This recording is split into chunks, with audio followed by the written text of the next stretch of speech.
Welcome, guys, to the 19th episode of the Dapper Gaming Podcast for June the 16th. Yeah, it is. Nailed it. Nailed it. Unlike last week. 3 or 4 takes. Too On the lazy to better. edit them out. What can you do? Actually, to be honest, Premiere wasn't working, so I couldn't edit it at all. So, yeah. Oops. So, yeah. That's why those were just left in there. So here we are. There's only really one thing worth talking about at all this week. So we're gonna talk about it. E3, the big show, the big event. The big show. So I think the obvious way to start the podcast is to start talking about how E3 started with the Xbox conference. Did you actually watch the Xbox conference live, or did you watch it like later, or did you watch it at all? No, I'm pretty sure I was working, but on my lunch break I came home and watched it, and someone at work had it on for a little bit, so I stayed pretty up to date with it. So I watched the Xbox conference live, and I'd say it wasn't a bad conference. It was actually a pretty good conference. From what I saw, it wasn't bad. I didn't get the entire thing, so I can't really say, but Well, they showed a lot of games, yeah. and not a lot of anything else. So they definitely delivered on their promise. But the worst part about Microsoft's presence at E3 was definitely that they canceled all of their like press meetings and one-on-one interviews that were supposed to take place after the Microsoft conference. Oh, really? So none of the questions that got brought up between like from the reveal or between the reveal and E3 were answered at all because no one got to ask any questions. I think Microsoft already knows what half those questions would have been anyway, so Yeah. But I think that's kind of a smart idea. Not to abruptly do it, but just to say, hey, we're just showing our games. Deal with it. It's kind of a shitty thing. It shows a lack of confidence. Like they know that they did it because they know that there would be PR backlash from the answers. Yeah, but focus on your games because that's clearly their strong hand right there. So Is it? Because I mean, what did they show at the press conference? They revealed a new Halo game. yeah, I'd play it. Well, They revealed Killer Instincts. We were wrong about it. They're releasing a fighting game that I have no hope for. So, oh yeah, that's right. because I didn't think they were gonna release Killer Instincts. I didn't think that the franchise they were gonna revive from Rare would be Killer Instincts. Mostly because one, I don't think that fighting games make a huge crossover to like the mainstream. No. Mostly because like they're either too hard to get into, and so only the fighting game community supports them. Because like your average Joe just doesn't have the time or the skill to play a fighting game, and it's not enjoyable. or it's too easy that the fighting game doesn't support it, and then people just move on from it, and that's it. Right. So like it's pretty much impossible to get the support of the fighting game community, which is necessary to make your game a success, because your average Joe's not going to buy a fighting game that everyone says isn't good, and the only people who are going to say whether or not it's good or bad are going to be people who play fighting games. But your average Joe isn't going to like fighting games because they're too hard, so your game could be kind of dead in the water. Yeah, I feel like there's a lot of titles they could have revived rather than that, and I didn't play the one before, so I can't really say. Yeah, that's the other thing. It's an old franchise. Yeah. Like, old. We're talking arcade cabinet old. And so, like, when was the last Killer Instinct game? I can't even think of it, but it would have been like the mid-90s, late 90s. Right. So it's off a lot of people's radar is the thing.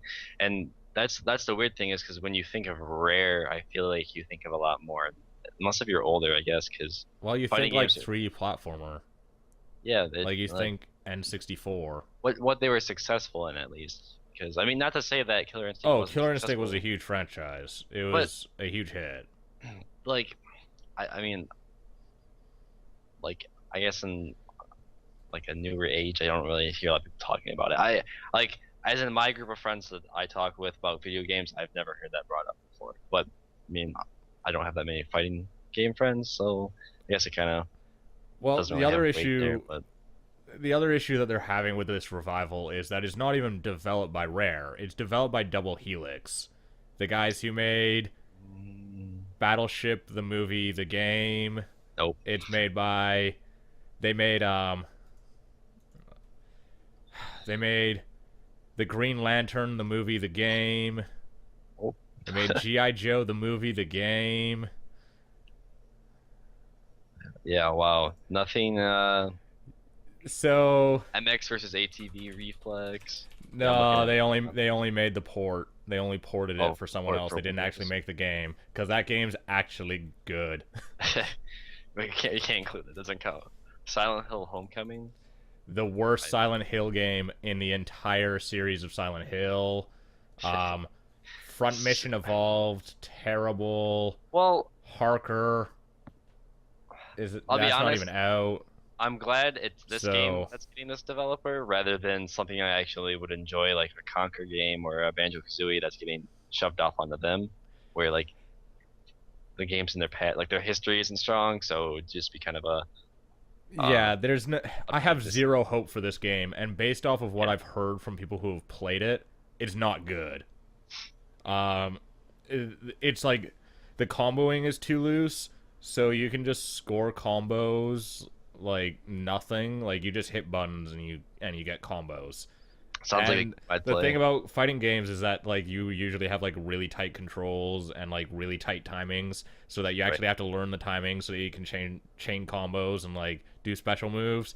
But in this, apparently, like you just hit buttons and like you land a bunch of specials and hit huge combos, and you can like wait seconds between hits, and it still like change your combo. It's like, what the fuck is this shit? Normally, like, if you want to chain a combo, like, you have to hit it right on, like, the last, like, revive, like, I guess, refresh frame, or, like, the last recover frame from your, like, move.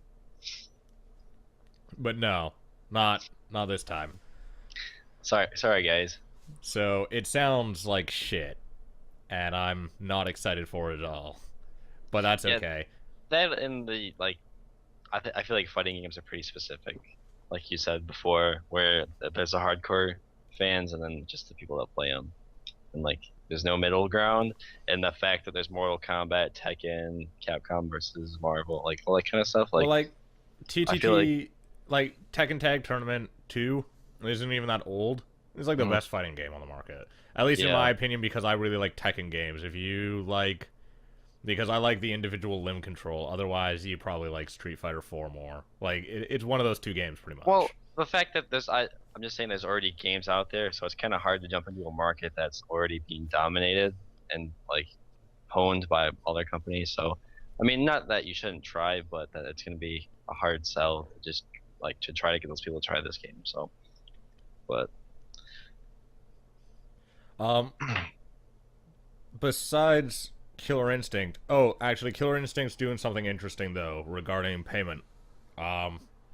Monetization. So you get like a demo of the game, which gives you, I think, Jago, doesn't matter. I can't remember the characters' names. I never played much Killer Instinct, but they give you one character for free, and you can play online with them. And but you have two like ways of acquiring more characters. You can either buy the game, you get all the characters, or you can buy characters individually. I think that's kind of interesting because like it shows some kind of a push to like the free to play market, at least on their specific console, like on the Xbox One. Which is interesting because Microsoft was never ever going to allow that on the 360. So right. So I'm just interested that like they decided to go that route for one of their games. and I'm interested to see whether or not like they'll continue that, especially with indie games, or at least like Yeah. smaller titles, like whether or not there'll be free to play stuff on there. Um, Other free to play games, I think they announced World of Tanks for the 360 and Xbox One. Yep, they did. Which is just funny because a bunch of my friends been playing that, and it just makes me angry. When there's Well, at billions of least other, they finally fixed their monetization scheme. They were directly selling power for the longest time because you could buy like golden bullets that would just kill people. just like any free, well, yeah. Like it's kind of like a golden gun then, it just Yeah, does massive amounts of damage. it was just like power that you got for money. So completely unfair. Besides that, what else did they announce? Did you see Project Spark? No, I didn't. I'm looking at like an overview of it right now though. Project Spark was like the coolest thing from that entire conference. It was the only thing besides Titanfall that got my attention. So Cool. Project Spark is like it's a game creator. You make a game in a game. Mm-hmm. It's like their version of Little Big Planet, and you can script everything yourself, and you can landscape everything. It looks really creative, and it looks good. Like graphically, it looks good, and it Yeah, looks it's creative. colorful. Yeah. So it's a good, which is I think it's a good thing. So I think that they said that's for Xbox One and Windows 8. yeah, it's cross compatible. So I'm guessing it's gonna be crossplay in that, which will be nice. I want like more of that. Well, I would have just assumed that it was going to be on Windows 8 because of the UI stuff. Yeah. Because mouse and keyboard is going to be the best way to make stuff. Yeah. Especially since it looks like you have to script stuff. So. Oh, I really? mean, while there's like built-in scripting stuff, like you can give certain items like a brain that determines how they behave in the game, Okay. like in your created game.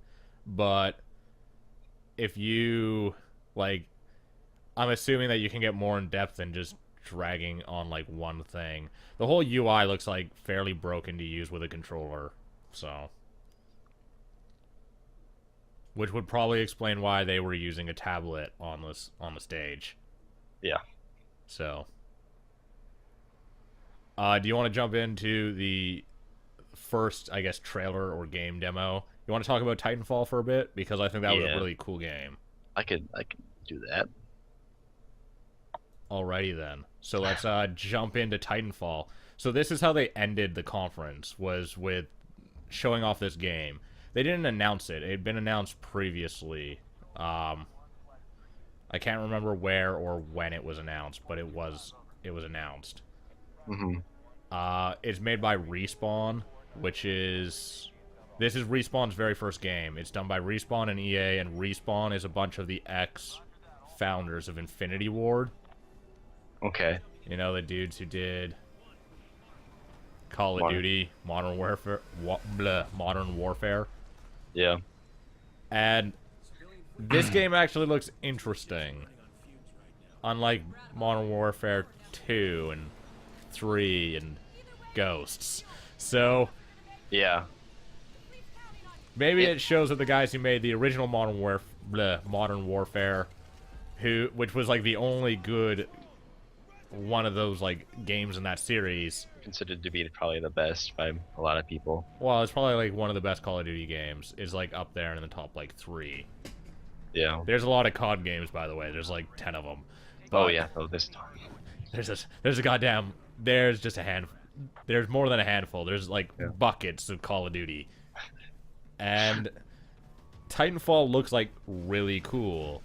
The shooting mechanics look meh. They look the exact same as, well, COD. But the thing that really got my attention wasn't even the mechs, but the way that you move. The jetpack. Yeah. That was definitely what caught my eye too. It's neat. I'm curious to see like how fluid the system is, because like in Brink, that was one of their big things was like the way you move around throughout the landscaping.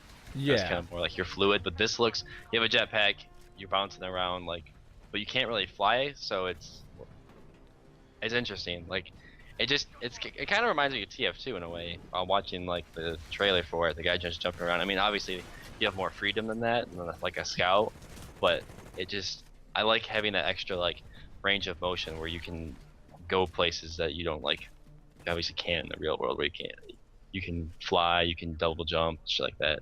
It's Yeah, it looks super cool. hmm The other game that actually looked really cool for movement was Sunset Overdrive. Did you see that thing? That thing no. was awesome. It's done by Irrational, who just did that game Fuse. Fuse looked really cool too when it was still called, I think it was called Overstrike, and before EA sucked all of the life out of it and killed it in a terrible thing that it just was an awful game. It came out like a couple weeks ago, but they're releasing a game called Sunset Overdrive, which basically looks like Jet Grind Radio with shooting with orange mutant zombies. And that's gonna be a win. Yeah, I hope that's not an Xbox exclusive so that I can play it. Yeah. Because it just looked really fun. This also looks Titanfall also looks really fun though. The movement's just super cool. The mechs are cool. Anything with mechs is awesome. Especially Yeah, the fact that like you're not always in a mech.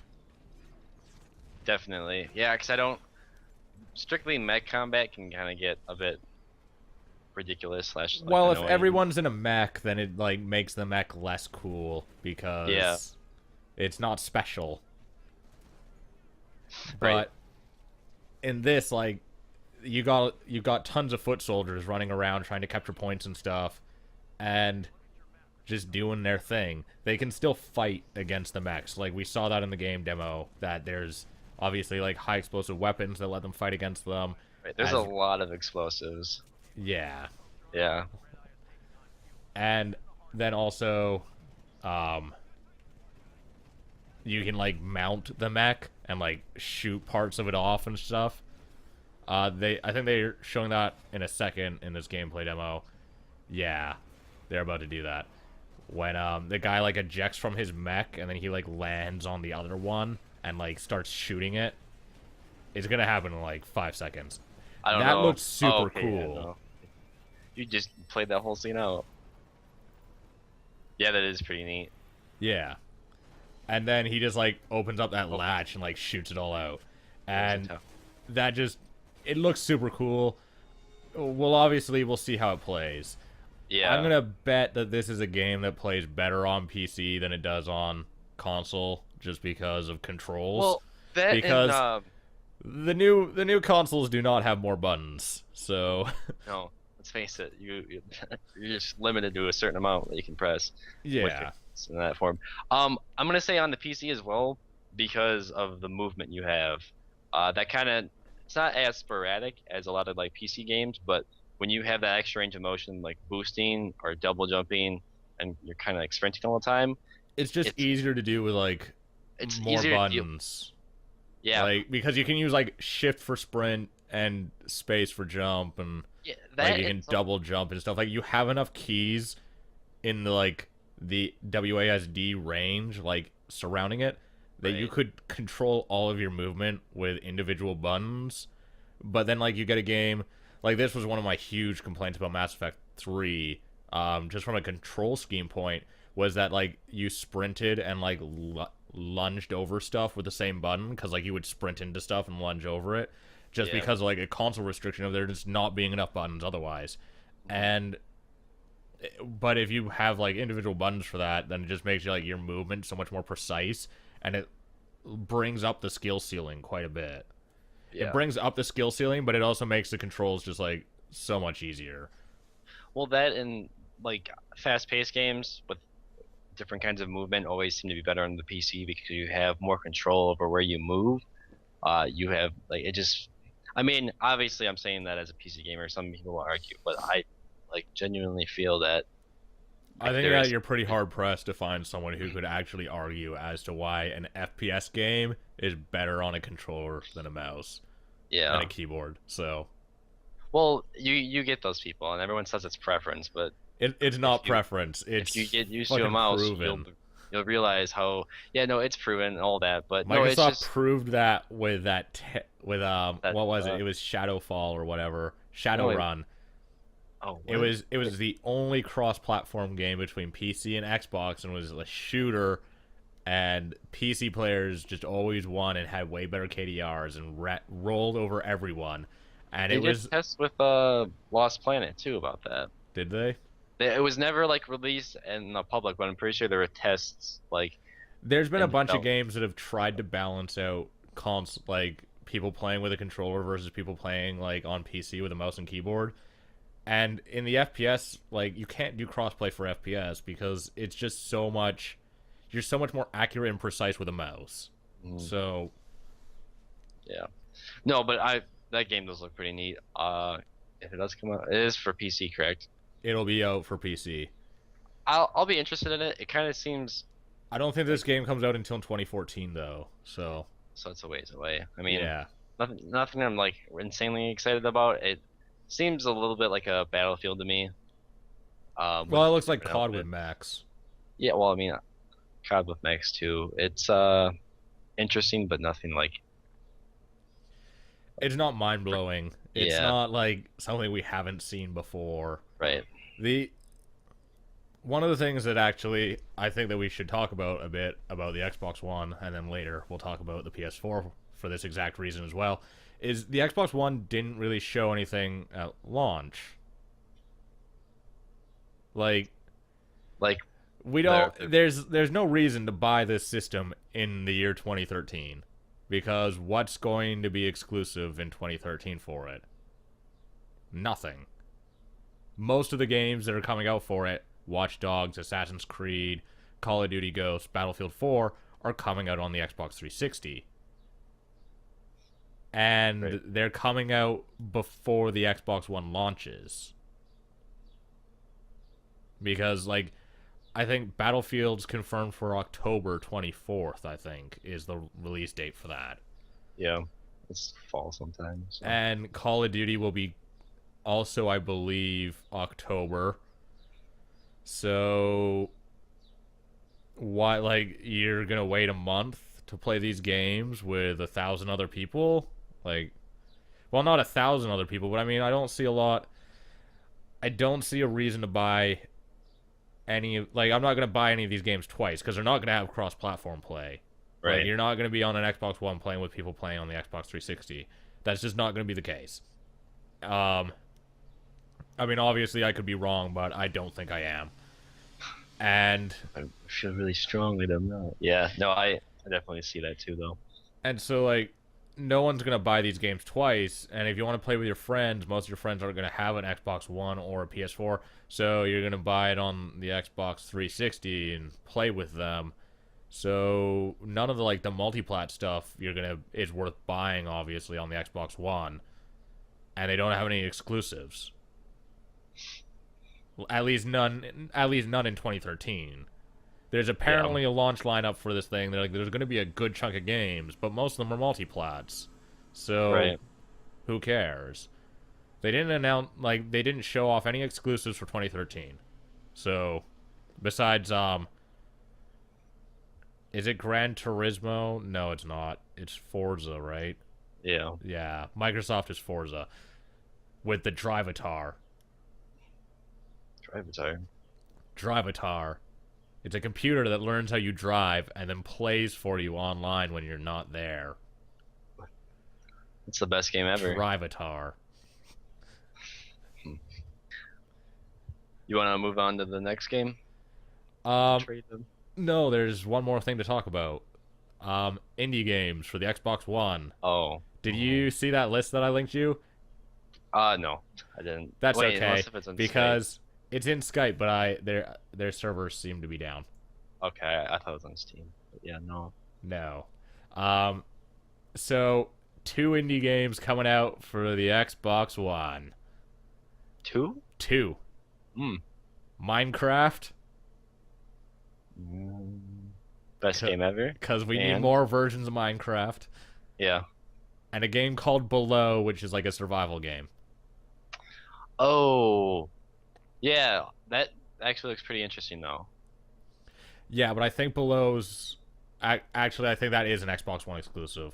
Um, so that's Ooh, it. That's got you. all of the indie games, which I find Oh, quite interesting because that's not many of them, and they said they were supporting indie games in their in their conference. They're like, we're supporting indie games, guys, and then they showed off Minecraft, and it turns out they only have two indie games, which and is one of great them's because Minecraft. which is like the least indie game ever. Yeah. So, oh, yeah. No, I mean below looks nice though, but yeah, it's a bit weird. Microsoft, what's going on? Way to support them indies, Microsoft. So, yeah, sure. Let's jump into PlayStation 4 stuff. Woo! So, did you watch this conference? No, Mm, I watched it. I watched it and yelled and yeah, tweeted things. I tweeted a storm during E3, I probably saw all those tweets too, but probably. Um, so, or no, actually, EA. I'm sorry. There's EA and Ubisoft before we go on to Sony. jeez. I know, right? So EA had an amazing conference. Are you not excited for Garden Warfare? Of course I am. Do you even know what that is? You talking about Plants vs Plants vs. Zombies? Zombies. Third Number person two? shooter. Oh, third person shooter. What? Yep. There's a Plants vs. Zombie third person shooter Okay, called no, Garden Warfare. And you this is play as a real? plant and shoot zombies in a horde mode. Okay, I did not. This is a real game. I thought this was a joke. No, I this is saw a real. pic- This is a game. I saw a picture of this online. I was like, oh, that's funny. Oh, No, this is a real game. oh. And they played it up when like it was when like they were gonna play the trailer. It looked like they were announcing like a Call of Duty spoof or something. Like it looked like it was a new Battlefield game or a new Call of Duty, and then Plants versus Zombies. Are you not Wow. excited? No. I'm gonna be honest with you. No. I. Wow. Yep. Because that's what they needed. Because that's it's E3. Only the biggest games make it to E3. This is gonna be a hit. You watch. I'm not gonna play it, but it's gonna be a hit. No, it's gonna be great. I'll never know about it. Wow. Nope, didn't know about that, but could care less. That just sounds terrible. It's What about ridiculous. Plants vs Zombies 2? How excited Interest- are you for that? Interesting. That's a Flash game. What the hell? Well, I don't know if it uses Flash, but shit, like it's It's an iOS game, I'm pretty sure. yeah. Whoa. I think it's coming out on iOS, if I'm not mistaken. I believe so, but I think it might. Isn't that on like some arcades though, like Xbox Live Arcade and PS4, or not? It might be. I know you can get it on PC. It's on Steam. At least Yeah. Plants vs Zombies 1. Wow. Yeah. No, that's Tower not a big defense game. announcement. Big Yeah. announcement. Mm. And then, obviously, biggest announcement of the show, Peggle 2. You're not excited for Peggle 2? No, Peggle I'll play 2! I'll buy that though. Peggle was my favorite handheld game ever for my phone/iPod. How can you not be more stoked for Peggle 2? I want to hear you yell and fling your arms in the air and jump like an 80s high school movie like montage, like Then freeze frame it. yeah, and freeze frame it. I'll That's do what that, that conference needed. and I'll send it to you. Perfect. Yeah, no. I am excited about that because that's a good game, and it's just simple, fun. What a handheld iOS game should be. Not overcomplicated, fun, addicting, bright colored levels, all that good stuff. Amazing storyline too. So, besides that, we've got actual games coming from EA. Mm. So, I guess. Battlefield 4. Did you see the demo for that?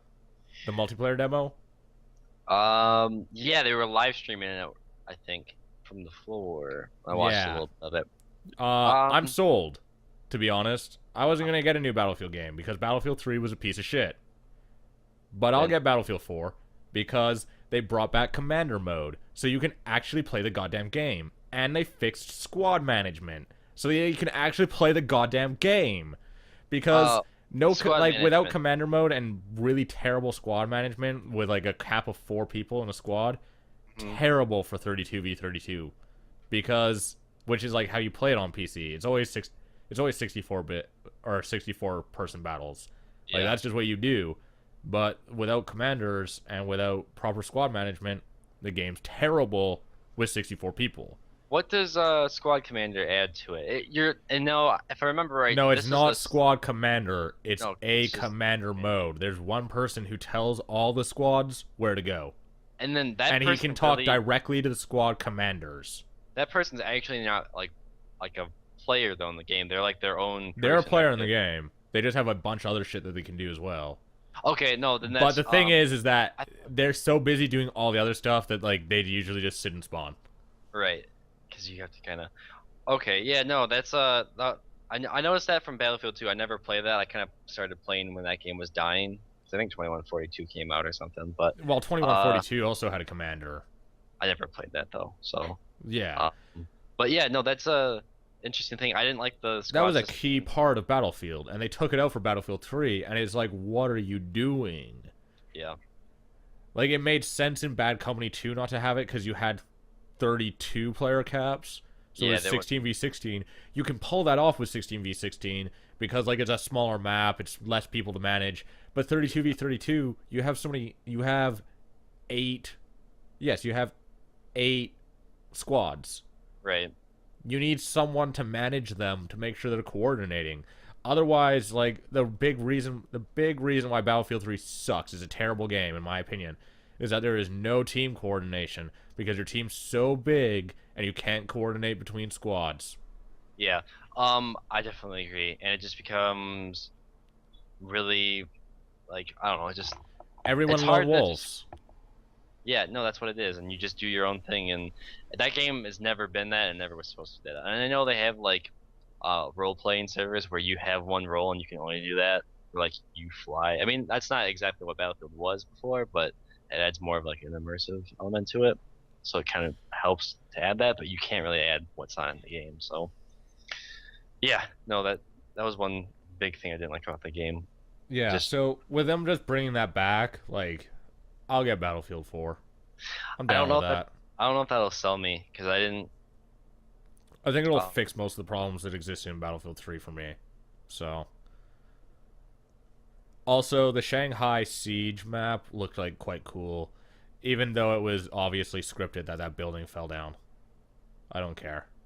Yeah. I mean, their levels are always pretty decent. I got tired of them though from. I just like city maps. They're the only ones I like.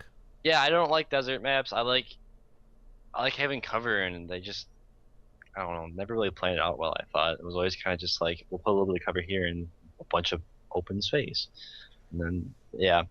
But I mean, for that fact, I think you're right though. If they do it like adding commander mode will help, because then maybe it'll balance out vehicles a little bit more too, because then you'll have actually squad work, and taking out vehicles was like the hardest part, because without squad work in Battlefield 3, I always wanted to be the sniper and always got shit on because vehicles.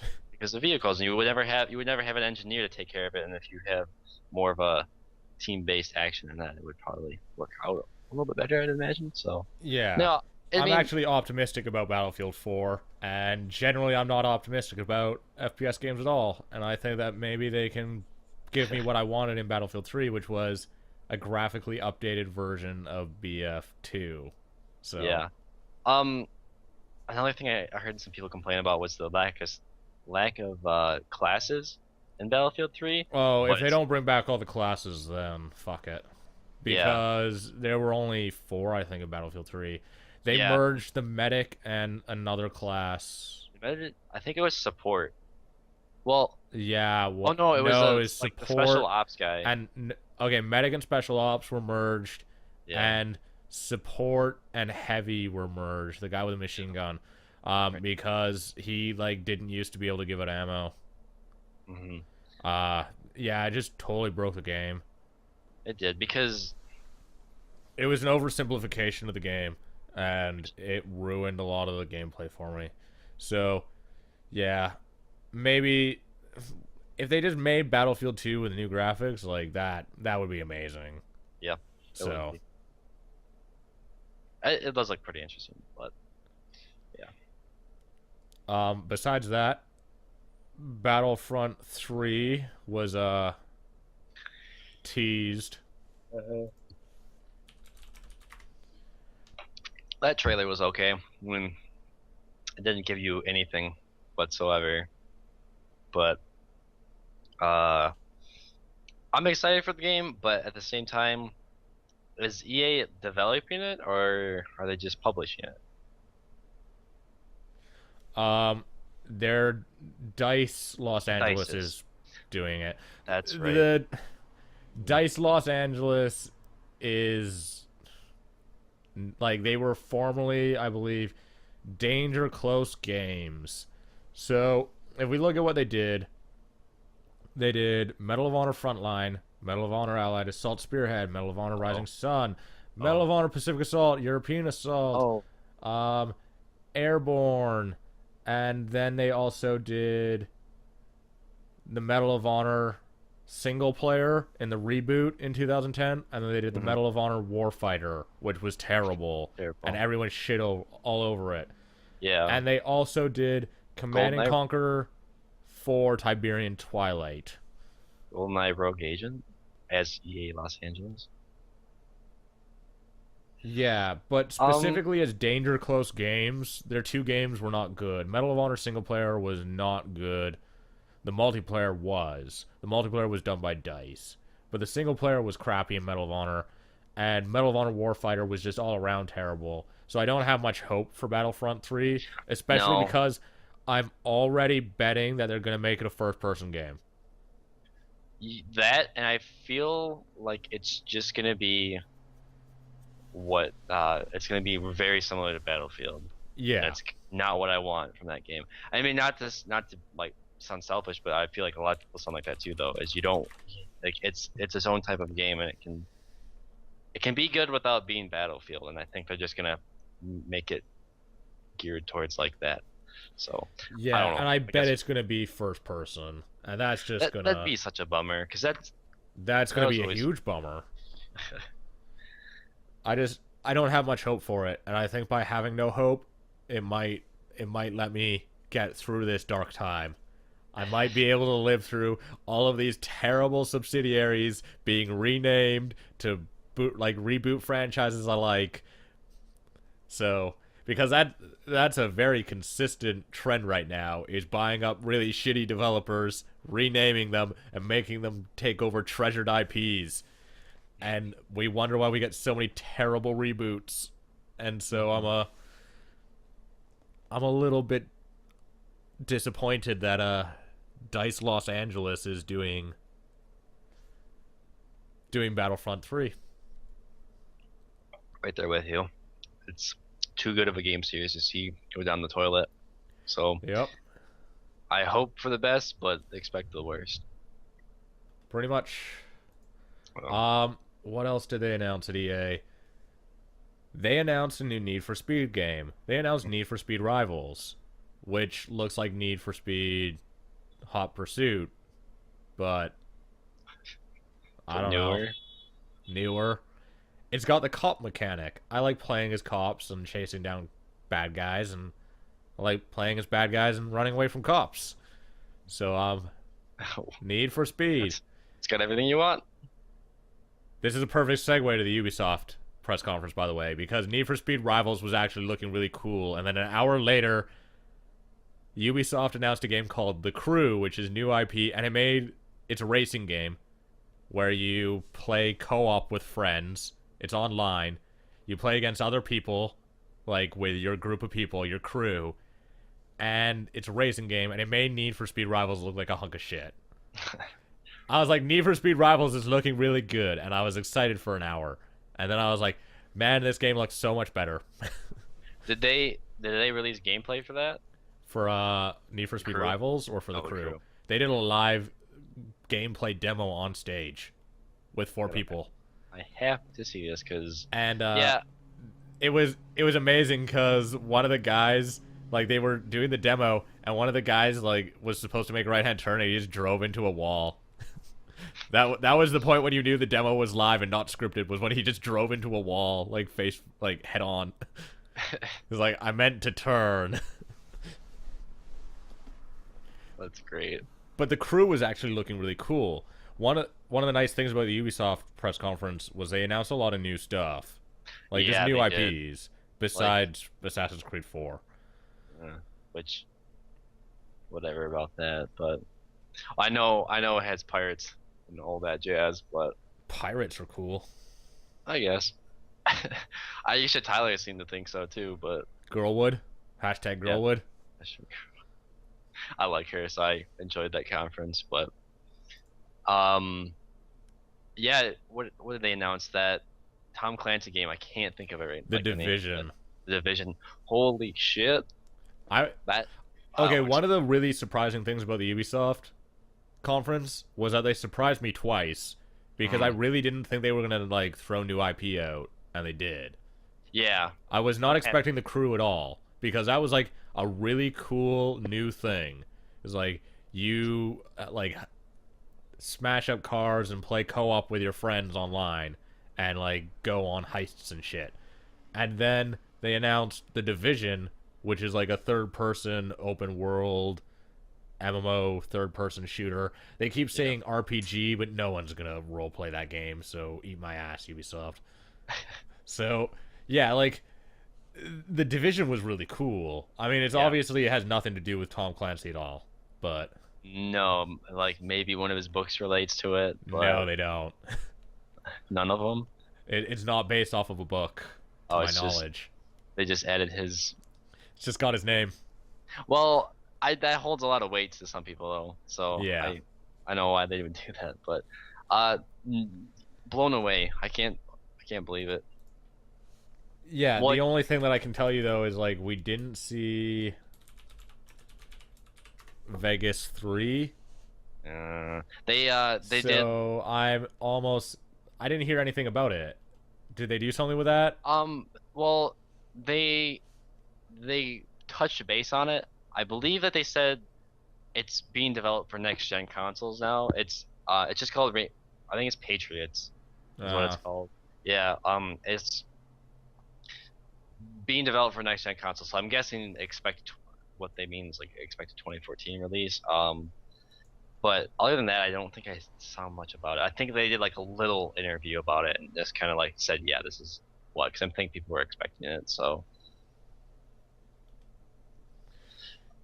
Yeah, I don't really have any hope for that game. Like it's just moving around too much. I wanted, yeah, I mean, when it's been announced and teased that much and not like we don't know anything We about haven't it. even seen anything. You saw that little like not gameplay demo, but whatever the hell that Well, there little was like a trailer trailer. was. There was a teaser trailer A debut like forever trailer. ago. Yeah, it's just they released too much too early, and it's just kind of like, oh, then just forget about it for like 3 4 years, and then we'll talk to you about it. So it's kind of The Division looked really cool though. yeah. What, I'm waiting for a PC announcement on that. Until there's a PC announcement on it, I'm not gonna buy it if it's not coming to PC because that's such a perfect game for it. yeah, But it's just what like with all the things available on PC, it would make sense. But yeah, was that guy playing with actual people, or were those he was playing with NPCs? actual people. Okay, those people are fucking annoying. I want to say that right now. Holy hell! Like, That's the thing. Like they keep calling it a role playing game, and it turns out those were real people. It's like no one's gonna fucking talk like that online. Don't be a goddamn idiot. I know. I'm like, It's not. It- It's an MMO third person shooter. just be relaxed about it. Like, don't like, fuck, you're flanking. I'm like, no. Like, what are you trying to do? Yeah. It was a bit cheesy for my taste. I mean, it didn't really take away from the um like The game presentation just too looked much, cool. but yeah, like it just looked like a really fresh take. I'm assuming though that it's not gonna have like 10,000 person servers. I think it's gonna use like a shard system where it's like this is a server and we have all these instances and there's only 30 people on them because like not where like the world is instanced so that like you hit load screens all the time. I mean like there's a server where all your friends can be on, but like you can be in different instances of the game world, and so like there's only like 50 people in the whole city or something, because it would be weird to be in like in a abandoned city with 10,000 people. Yeah. No, Plus, or really cluttered city. If you look at like a game like All Points Bulletin, which is another third-person shooter MMO, that game is just about griefing people, and I don't want that. Yeah. Not in the Division where it looks much more serious. In APB it works perfectly, but yeah, no. In this, like, it would not work at all. Yeah, I'm kind of interested because with some people it'd be cool, but with too many people, like, they're obviously they'll have to work it out because that could just become a giant shitstorm real quick. But I know I definitely interested. Like you said, though, if it's on a PC, it's just kind of like, okay, whatever. But yeah, I think third-person shooters are really good on console, though. The controls are usually pretty well done, and yeah, it's just that it's not going to come to Wii U, and I've got almost no interest in buying an Xbone and a PS4, so...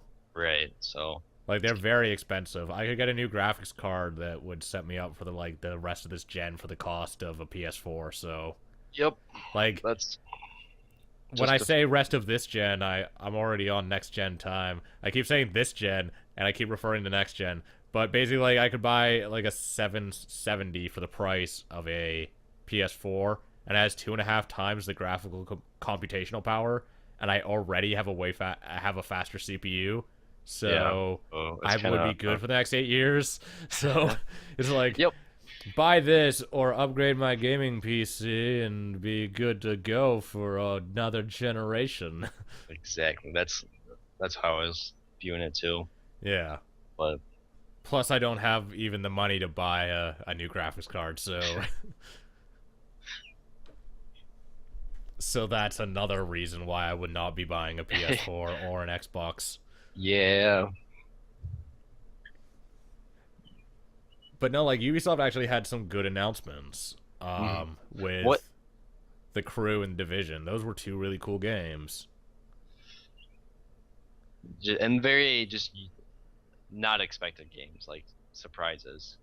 Because yeah, there was nothing like hinting at those at all. They just like came up, and you're like, those are cool. Yeah. I guess let's jump into the last conference to talk about, because Nintendo didn't do a conference. We'll obviously be talking about Nintendo, but yeah, let's jump into Sony. So that conference, man, you didn't watch it, did you? No. No, okay. It sort of made Microsoft's conference look terrible. Oh, I did hear a little bit from it though while it was going on, some updates, but yeah, no, I heard they kind of did a little bit of bashing, so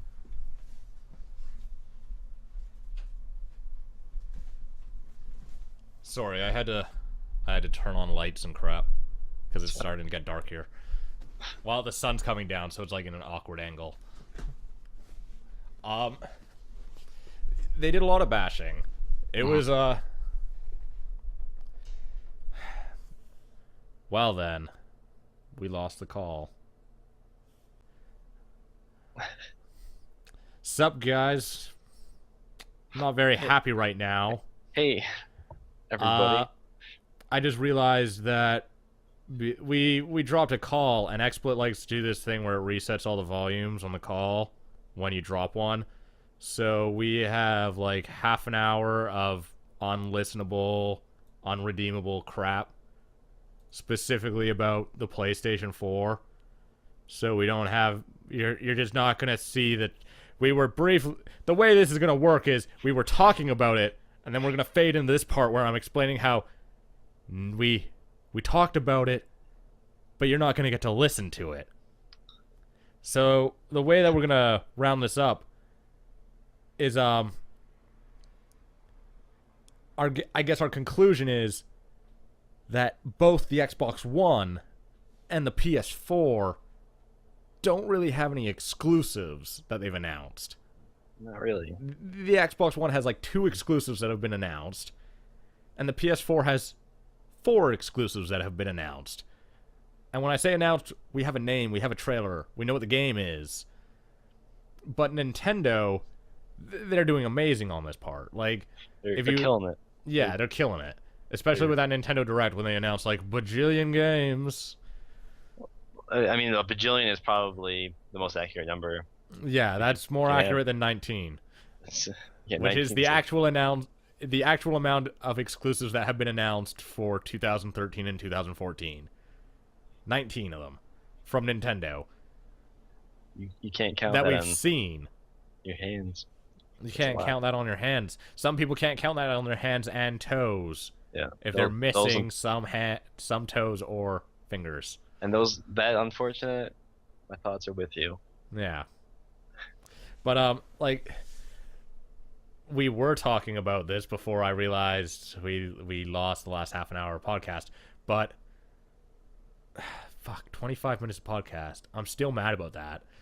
So yeah. What can you do? Yeah. Keep moving. That's what. But we were talking about we'll go and talk about the game that we just talked about. Just Amazing. for you guys. Let's do this a second time around and hope that we can have just as much enthusiasm. Maybe. This is why we never do retakes on the podcast. If we lose like a substantial amount of the podcast, normally we just say, "Oh well, we're not uploading this week." Yeah. But we can't do that because I have not uploaded anything since the last podcast. I've only done podcasts for a month. I haven't done a review in a month. Yeah, to actually start doing them, but I have no money, right. So I can't buy games to review. So, which is going to be a problem at the end of this month when Game & Wario comes out. But like we look at all the exclusives for the Wii U, we've got Pikmin 3, we have Game & Wario that comes out at the end of this month. Pikmin 3, which comes out in August. Wonderful 101, which comes out in September. We have X, which is made by Monolith, the guys who did Xenoblade. Wind Waker HD, the new Zelda game, which is coming out 2014, I believe, because they said they weren't expecting to show it until Q1 of 2014, but they had it almost ready as a demo for E3. So they're about 9 months ahead of schedule. Super Mario 3D World, which looks awesome. Yeah. Mario Kart 8, Super Smash Bros, and God, that's 9 of them. What was the 10th one? There's a 10th one that I'm missing. Bayonetta 2. Did you say Yoshi? Yeah. There's that might be it for 3DS. Yoshi's really? New Island. Yarn Yoshi though is that's Wii U. So that's up to 10. We Fit U. That's 11. Wii Party U. That's 12. God, why can't I remember the other ones? Oh, Shin Megami Tensei Cross Fire Emblem. That's 13 exclusives that I can name off the top of my head. What were the other 6? I don't have the list on me, but boy, does it get posted on V almost every single goddamn day. And then, of course, this year we had Nintendo Land last year we had Nintendo Land at the launch, and then this year we had Monster Hunter 3U, which is like the best game of the year. So, lots of games is what we're saying. Quite a few. So let's jump into Pikmin 3 here. So, I'm like legitimately excited for Pikmin 3. Kinda. Not a big fan of the series. I played the first one, and then the second one I didn't touch, which is kind of a bummer because the first one had a time constraint, I believe, and the second one did not. Yeah. This one also does not have the time constraint. But I was lot younger and games were a lot harder to me, so the first one was kind of just frustrating, and then the second one probably would have been more enjoyable. Well, So Pikmin 1 was not an easy game. Not at No. all. Pikmin 2 was too easy, but not because of the removal of the time constraint, but for other reasons as well. This one looks more challenging than 2. In fact, they've said it's more challenging than 2. It's the difficulty of 1, but without the time constraint. And also probably with better controls, because to be honest, I didn't think that 1 controlled well on the GameCube controller. But like, I'm gonna buy this game, definitely, without a doubt, because I like Pikmin. I even like Pikmin 2, even though it's not as good as Pikmin 1. But like, this game looks cool. The multiplayer looks cool with like it's got a co-op play, but it's also got like a versus play where like you have a bingo card and you have to like fill it out to get like a line by collecting like the right resources. Huh. Interesting stuff like that is why I think these games are fun. So I could look into this. Yeah, this is something that I'm planning on definitely buying. No, I would definitely have to play the second one and kind of see if it's worth it or not, because well, the second one's a Wii game, so I have a Wii. Oh, so you have a Wii? Yep. You can get Pikmin. I got Pikmin 3 online for like $10 on eBay. Oh. Or Pikmin 2, not Pikmin 3. Wow, dude, you're way ahead of the times. I wish I could get a copy of Pikmin 3 on eBay for $10. Now I'm gonna have to go to EB Games and buy it for $70 because of taxes. What can you do? It's so much more expensive buying games for consoles. I can't live with it. I don't. It's a cost that I'm not used to because I buy everything on Steam. So I'm just like, everything's like $9.99. Oh, gee, I'll buy it, and then it's $9.99. Yeah. Wait till that summer sale. Ugh. Doesn't matter. I don't have any money.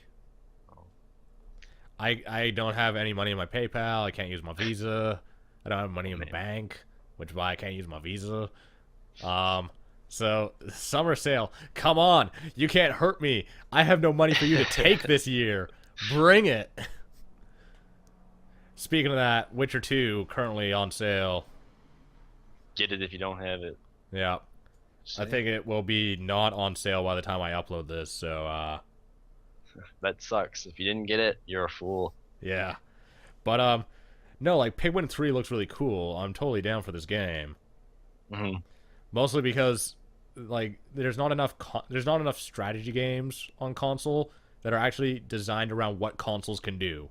Yeah, they're usually bad ports that you're like, okay, that makes no sense, or just they like wish they were PC titles, but they're Civilization not. On Xbox. It's like, let's play this turn-based strategy game with this terrible UI. Like, it doesn't work without a mouse. But this is a game that works with a controller. So, let's see what it does. So, like, I'm legitimately excited for Pikmin 3. And then, obviously, a game that we've talked about a bunch of times on the podcast, Wonderful 101. They showed us some more of that. That's coming out in September. I would say I am most definitely excited for Wonderful 101 because this game looks retarded. Yeah. That's the best adjective for it. It's got the crazy. The crazy quota is going with this game. So we've got a game that looks like Beautiful Joe, but it plays like Pikmin meets an action game, and you like combine your heroes into guns and swords and whips and crap and beat up robot alien monsters. It's like a violent Pikmin / Beautiful Joe's. It's a good mashup. Like, I'm excited. I'm gonna buy this. I'm gonna play this. I'm all over this game. Yeah. They're like everything that pretty much got announced during Nintendo Direct was just awesome. Yeah, it was a very good reason to buy a Wii U if you don't have one. I like the fat just... kid in the trailer. Yeah. He's awesome. And He's he got like charisma. makes a gun, and he's like barely holding onto the gun, and somehow the trigger's pulling. I'm excited. I'm all over this. And apparently it has like local co-op, so I'm not sure how it's gonna work, but I'm all about it because I know like with a game like with a gamepad, like to make the sword and stuff, like you draw on the gamepad to like make the shapes with all the people. So I mean, I don't know how it's gonna work in local co-op, but I don't care. Like, this game just looks awesome. Like, even the character design looks awesome. The enemies look awesome. The game looks really good just from, like, an objective standpoint. Like, it looked, when the demos that I saw, it looked like it was 60 FPS. It looked like it was at least 720p. Probably 1080. Most of the games running on the Wii U, I know, are running at 1080p. So, I'm all about this. Yeah. Wonderful 101. I'm buying it. Because it looks like Beautiful Joe meets Pikmin, and it just looks awesome. Enough said. Plus, I'm totally all about taking a giant baseball bat made out of people and hitting a monster with it. Yeah. So. And then, God, what else did we know was coming out? X by Monolith. Did you see the trailer for that yet? No, I didn't. Bring it up right now, because I'm about to play that shit, and, oh god. There's... This game... I saw it in the Direct, and I was like... Oh, yeah. Without a doubt buying this. It looks really good. Oh, it looks... It's funny, because it's not that...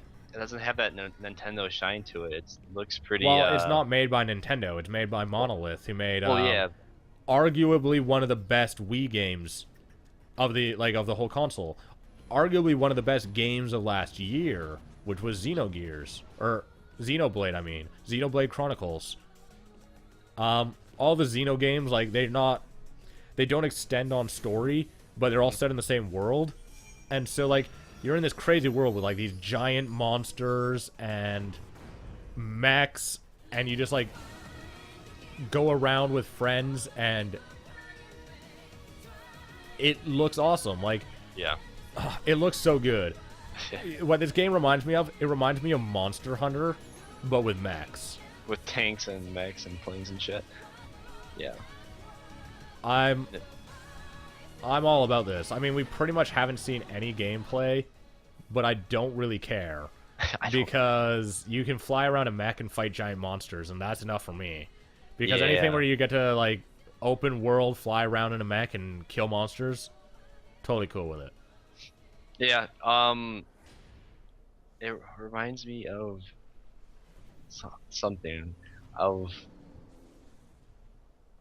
I don't even know. It's just over the top, giant mechs, giant dinosaurs. I can dig it. Yeah, there's no way that you can't be into that game. Like, only a 12-year-old COD kid would not be into that game. Yeah. It's like, you're not killing enough brown people, so, you know, I'm not into it. But, no, like, that game just looks so good. Even the graphics look good. Even though we haven't seen any of it, actually. Well, we saw a bit of a game. There's a bit of gameplay in that trailer. Yeah. There's a few clips of it. Yeah, and it looks like running. It looks gorgeous. Yeah. It looks super cool. And anything where you can play with friends and team up to kill giant monsters is awesome. It basically looks like monster. Okay, so the Xeno world is like, it's got like giant monsters, and there's magic, and there's crazy technology. And that just adds up to a good story. Yeah. It just looks so good. And then the last game that we knew that was coming, Wind Waker HD. Right. So I'm gonna bring up the trailer for that right now, because that just looked charming as shit. I'm pretty much, I was gonna buy it anyways, because I've only ever played through Wind Waker once, and normally, like a Zelda game, you give it or two or three playthroughs. That way, like, you pick up on everything. Mm-hmm. Yeah, same here. I only played it once. I don't even believe I beat it, but it was one of my favorite Zeldas, even though I didn't beat it, which is kind of funny. I just like the art style a lot. It was very likable, and I like cell shading a lot, but HD of this looks incredible. They did a fantastic job. I like seeing side by side comparisons of what they changed. It's pretty neat.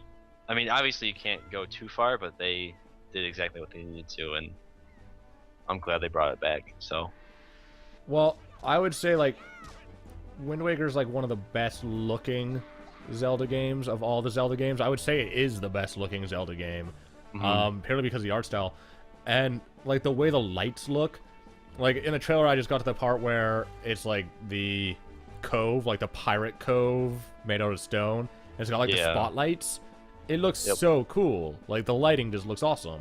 So all like the improved lighting effects look really good. I think this game just looks great. And they've done a few things to improve gameplay.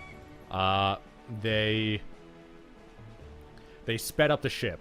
That's one of the big things. They sped up the ship. Good idea. Because that was slow. It was too slow. But they don't make it like so that the ship's just stupidly fast. Like you have to earn the speed ups for the ship. Which makes sense. Also, the way that you change the direction of the wind, you do it like in real time now on the gamepad. Excellent. Yeah. That's smart, because that was a pain. So now you can change the wind like whenever you want and not worry about having to change it again in 10 seconds. Yeah. Which is a huge deal. Yeah. That makes the game so much better. It just keeps it fluid. Yeah. And then the Tinker Bottle. Did you see that? That looks really neat. That's such a cool idea. That was the one thing about I mean, I know that I'm going to be picking up a bunch of bottles that just have butts in them, but whatever. Yeah, that's exactly what I say. I'm like, there's going to be a bunch of kids on there, and Draw probably butts. I would do it. And there's just going to be lots of butts. That's what I'm doing. I'm a grown adult. I can legally drink in the United States, even though I could legally drink years ago in Canada. But like that's the big cutoff point. That's when you become an adult. You can drink in all countries in the world. Yep. The last one being the United States. It's always you gotta be. That's the last one. But that's the cutoff point. I can drink wherever I want to now, except for in public. But like, I'm gonna draw butts in a bottle and throw it in the ocean. I hope some kids get it and have a terrible day. I hope I ruin some kid's whole life. I kind of wonder what kind of. I'm gonna draw a really detailed anus. I'm gonna draw goatsy in a bot and throw it into the ocean. Wow. Yep. Well, yeah, that would definitely ruin some children right there. But that's a really cool feature though, and I feel like it's gonna be abused, and that's gonna make it even better. I still want to know what they're doing with the Game Boy Link though, like the GBA Link. I want to know what they're doing to replace it, if they're replacing it at all. No, that's cut out. They said. Because it's not like they said the Game Boy Advance is not compatible with the Wii U. So. Well, yeah, obviously you can't do that, but like there's ways that they like could replace it because I mean you have the gamepad. And you can play the whole game with just the regular Pro controller. What did that do? Did that make it like a co-op game or something? I don't even know. I can't even remember. I just want it replaced. I just need that feature. I'm sure they'll announce it though.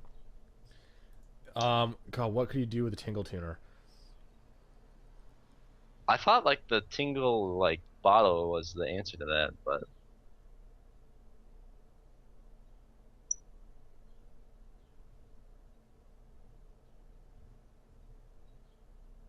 They could take control of Tingle, and he could find things.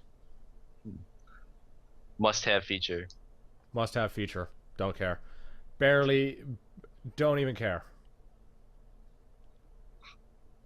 Oh, yeah. So, basically, like, the person with the Game Boy Advance would, like, be given pings to find Tingle. And, like, they could tell the first player, like, where they were. So... kind of a cool feature, but not necessary. And they'll probably address it in some way or form. Whatever. Yeah. But Wind Waker HD, like that just looks super cool. Yeah. I'm Hopefully excited. the pricing is good for it. I would imagine it would be. I would expect it to be a full price game. Worth it still. Probably. It's probably not like a day one buy, but it's definitely something like you'll probably want to add to your library. Pick up. Yeah, if you especially if you haven't played it. Like that's a Yeah, must, but because that's one of the best Zelda games. I mean, it's definitely better than the last two Zelda games. definitely. Yeah. But Want to move on to the next game? let's do it. Donkey Kong Country Returns Tropical Freeze. Wow. It's Retro's new game, and I really liked the Donkey Kong Country Returns for the Wii. I think it was one of the best games. It's one of the best games for the Wii. It got very good. I don't know about reviews, but like a good spotlight. I know a lot of people liked it, so it was a well-liked game. Well, it's everything that like a reboot of Donkey Kong Country should be. It was challenging. It had actual like co-op multiplayer, so like you were both playing at the same time. It had pretty good controls. It kind of overused waggle controls. Like you had to like shake the controllers to do rolls and shit. But this is apparently playable with the Pro controller. At least I believe that's the case. So you don't need waggle controls if you have a real controller, and I have two of them for fighting games for Tekken and Injustice, because it's my only console besides like my old consoles, my retro consoles. But the first one was really good. So I know a lot of people are disappointed that like Retro's not working on Metroid, or they're not working on just like any kind of other old game that they could have done out of Nintendo. But I'm cool with a new Donkey Kong Country. I like Donkey Kong Country. I like it more than Mario. Yeah, I can't say the same. I never really cared for the series, but that's just me. I mean, as a side scroller, I can see that, but was I guess you can't really consider like was that Donkey Kong 64? That was done by Rare. Oh, never mind then. Forget that. What? I like the rotating camera. That looks neat. In Donkey Kong Country? Yeah. In Donkey Kong Country Returns Tropical Freeze, they have like a rotating camera. So like, oh yeah, when he's going up the tree. Yeah. That kind of stuff. Yeah, that is a pretty cool like added. And when he's like going down on the minecart. Yeah, it gives it more of a 3D feel. Yeah, I mean the whole thing looked pretty cool. Plus, they're bringing back Dixie. She was not in Donkey Kong Country Returns, only Diddy. So, I mean, me and Sam played a bit of Donkey Kong Country Returns, and then I think I beat it with my friend Adam.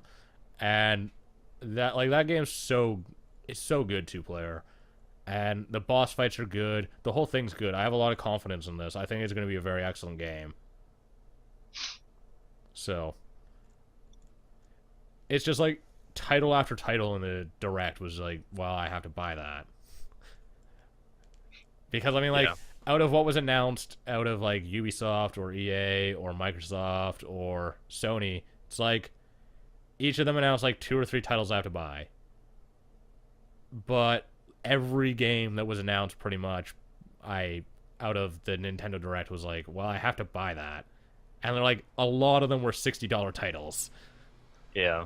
So it's just like, man, I wish I had $600 to spend on games this year. If you guys would like, send me money so I can buy games. And then the next game, we got Super Mario 3D World, which I think is like, I'm a little bit surprised, actually. It's made by the guys who made Galaxy 2, I believe. Okay. So I wasn't really expecting this as much as we knew that it was going to be a 3D Mario game. Yeah. But I was not expecting a 3D Mario game like this. I was expecting a 3D Mario game like Galaxy. Like Galaxy, yeah. Which I was expecting a Galaxy 3, really. I'm almost happy that it's not, because this looks pretty damn cool. This is the first 3D Mario game that's co-op. Which is funny, because I almost thought it was like, okay, that's Mario, and then I was like, wait, is this like Mario Party or something? But then, because they have like you skating around in that shoe or the ice skate, and no, it's a full like, 3D Mario game. Yeah, it feels almost like a Mario Party title, like some of the features they have in it is cool. Yeah, plus like, it's the only 3D Mario game I can think of that uses the 2-hit system. You're big and then you're small, and then you're dead. Oh, really? Yeah. In the trailer, I think they only show the big people. They don't show the small versions. But the whole thing looks like pretty cool. And, I mean, you got 4 playable characters. You got Luigi, Mario, Peach, and Toad. Yeah, cats. The cat suit actually looks really cool. Don't rag on the cat suit. No, I'm excited for the cat suit. So, buying it. Oh, without a doubt. Plus, like, it looks like Mario 64, but local player, co-op, and that's I'm all about that. It looks like the perfect combination of Mario 64 and 2D Marios, like the original 2D Marios. Yep. And then also for safe bets, whatever that gigantic Yoshi dinosaur that they ride in the water is, that just looks awesome. Like, that was instantly the water level. Did you see the demo of the water level? No, I just Watch saw it. It's good. I was all about that. I want to play that game. Like, I saw that water level and I was like, I fucking want to play that game. I always used to hate water levels, so it's kind of a... Yeah. I just want to play it, damn it. I want to play it. It looks really awesome. Like, the whole game looks awesome. I don't understand the people who were complaining about, like, not getting a Galaxy 3. Because, to be honest, like, Galaxy, you wouldn't be able to make multiplayer. And one of the big selling points, at least for me, was that, like, was couch multiplayer for my Wii U. Like, I bought a Wii U pretty much for Monster Hunter and couch multiplayer. And yeah. I'm glad to see pretty much every game that's been announced has couch multiplayer, excluding like Wind Waker and X. Everything else is local co-op. Perfect. Right. No, I mean, and I think that's where Nintendo just has a strong case anyways. Is with that a local co-op system. Well, they always had. They've always made all the local co-op games. Because, like, it doesn't even have to be local co-op. It can be local competitive stuff, too. Like, I mean, Nintendo Land has a lot of competitive games that are local. As long as it's local. Yeah. But, like, you look at, like, the 360 and the PS3 is like, what am I going to do? Play COD? It's like, you can't play COD with friends in the same, room. Like, you play online. Everyone needs an online account. It's like, Wii U, free online. Play with friends in the same place. Super fun. That water level looks pretty freaking awesome. I'm watching a demo of it. Yeah, right? Yeah. And he's like sliding around and like takes all the jumps. I like later in the level when it's like he has to like go over this like waterfall correctly. Yeah. Like where it's like pouring off the sides, so you have to like turn the like dinosaur around this corner without like going off the edge. Oh yeah. You're just getting to that point right now, right? Yeah. I just want to play the game. Like it looks like a good combination of all the Mario games that we've had up to this point, plus some new stuff. Yeah. Which is, it looks good. The whole thing looks fun. And then let's jump into the second to last game. Uh-oh. Mario Kart 8. Dang. I like the title. First thing is I like that title. That's Mario Kart 8. Super original. Well, yeah. No, like Double Dash was a good title, but like they didn't need to like get fancy with it. Mario Kart 8, that's it. Well, oh shit, never mind. 7 was okay. You know what? Mario Kart I 7 was the yeah. last Mario Kart Well, game that's that came one. out on I was 3DS, gonna I say, think. I never played that. So, I think it came out on Or Wii. it Didn't would have been DS. Yeah. Okay, I take that back then, because I've been out of the Mario Kart loop since Double Dash. It's like one of the first ones I said.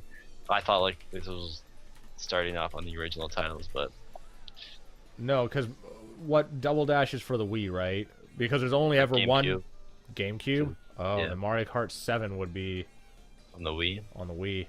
Because Yeah. there's one Mario Kart game for every for every piece of hardware. Yeah. But there's only ever one. So like if the Wii U lasts like a decade, this is going to be the only Mario Kart game you get. But it'd be pretty damn good. It looks really good. I like the gravity mechanic where you can drive on the walls. Yeah. About time. It looks fun. I mean, well, it looks different is the thing. Like the track design looks really cool. And the thing is, one of my big fears about the new Mario Kart game was like, is it going to basically rip off Sonic and All Stars Racing Transformed? Because that's the best kart racer I've ever played in my goddamn life. yeah. And they kind of rip off. I haven't played Mario Kart in a long time, but I think they rip off the drifting mechanic, where like you build boost when you drift around corners. Oh, rather than like doing the sideways, like, and I think in Double Dash, I don't know about 7. You just wiggle it back and forth, and that's how you build boost. Your control stick. You don't just hold it down. Oh. So, yeah, it's kind of a different system. I think it was like that in 64, but like just the hold the drift and then you go. But the transformation thing, I think they had in the one before. Well, they don't have real transformations in this. Like, you go off a really big jump and you get to hang glide, but it's not like you're flying around. Like, you're consistently going downwards until you hit the track again. And then when you're underwater, like, it's because you drove into a gigantic block of water somehow. Like, you're not a boat. Yeah, you're still so it's not like legit transformation. You just can't it's not the same. So it's so cool though. I like. Well, I didn't want it to be the same because, to be honest, if it was the same, I would probably consider not buying it because Sonic and All Stars Racing Transformed is like really good. Yeah. The track design for this is good though, from what we saw in the trailer. Oh, those tracks were available as demos on the floor, and they were at Best Buys. And so I've watched videos of people actually going through those tracks, and the tracks look really cool. There's also hidden like compartment or like hidden paths to them that involve like going up the side walls and stuff. Really? Yeah. I also watched Reina from MMO Attack play that one level where it was like the level in the trailer is the level where you see like Yoshi going up that ramp and like I saw her play that level and do terrible at it because she missed all the secrets, but I think she got last place against the AI. Oh no. Oh no. But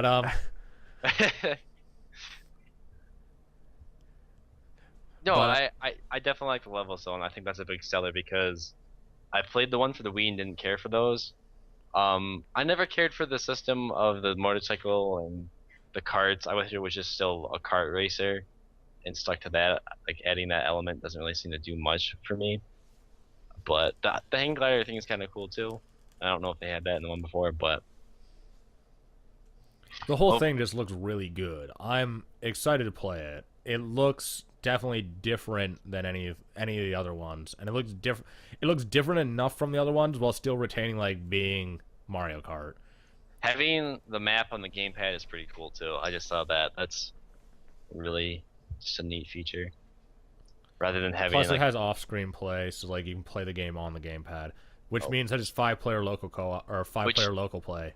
Which means that's a must then, because that's such a good idea, and I'm so happy they finally did that, because that always seemed to be like the number of people we had. One of the cool things about that game is right now it runs 1080p 60 FPS in single player, and they're releasing it so that in split screen co-op, like, or not co-op, but split screen with 2 people is going to run 60 FPS. Wow. Yeah. I wonder what. I mean, I'm guessing 4 will just be 720 then. Can you like cut it well, down? No, like each screen is like whatever it like is. That part doesn't matter. Like it's gonna be whatever the resolution is that it takes up as a chunk of, right? Because like if it's 1080p, each person's gonna get a quarter of that, right? Right. Well, yeah. But And so we can't say like that it's gonna be 720p per player because that doesn't make sense. That doesn't even add up to no, 1080. no, no, no. But Like they're when, trying to get it so that with two people playing on the same screen, it's 60 FPS. well, what I'm saying is like, will they like dumb the resolution down if you have 4 players? No, Like, but the FPS is going to go down. oh, it'll just be an FPS drop. Yeah, so like if you have 4 players, like don't expect it to run 60, expect it to run like 40, Okay. Yeah, but which is still more than playable. Obviously, it's not going to be 10 FPS and be unplayable with 5 people. right, they wouldn't release it like that. But at the same time, too, if you're playing on the gamepad, that just uses the gamepad's hardware, right? So you wouldn't have to worry about. No. It renders Oh. on the Wii U and is streamed to the gamepad. Never mind then. Anywho, Otherwise, the gamepad would be really heavy. oh, it is pretty light. Yeah, it's really light. Okay. It's Never mind. it's just a battery and a Wi-Fi chip and and then like a processor for running the display. Yeah, I'm interested in that game though, and I want to see more levels, see what they look like. Yeah. I got to see 3 levels of it. Pro Jared did like a video where he played it. And I mean the whole thing looked quite good. All the levels looked like they had pretty solid design. Mm-hmm. And I think Mario Kart 8 is like exactly what the Wii U needs because it's the game that moves systems. I think it's probably their biggest system seller.